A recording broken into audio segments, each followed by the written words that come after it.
Thanks for watching our video. We're at the piano workshop, and I want to just make a very small point for today.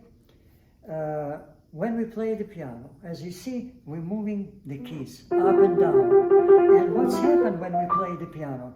The air between the keys is move up and down. It means when you're sitting in the front, it goes the motion of the air from under the keys. And of course, you looking on these clean keys, you just maybe not realize that under the keys might be a lot of dust. And I want to show you, it's almost all the pianos like this when they're not taken care like couple years. They accumulate a lot of dust. Let's look at this Yamaha. It's excellent upright piano. But when I took the keys, look what's underneath. You see, it's a dust that's been accumulated for years here. And of course, when you move your keys, all this dust, it just slowly just goes up, and of course it goes to your lungs.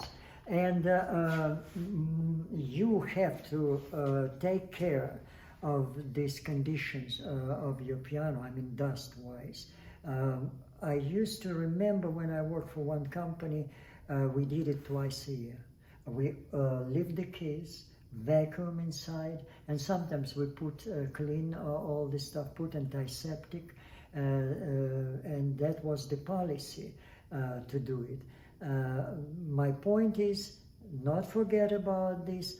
Ask your technicians, maybe not twice a year, but at least once a year, that he just like take your keyboard, blow all the dust, or just vacuum it and put some clean antiseptic.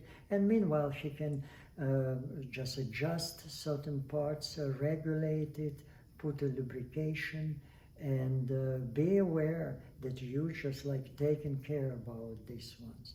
That's, you prevent from getting sick, you prevent your health, and of course, together with music, it's going to be great impact on your psychological condition and health. Thanks for watching.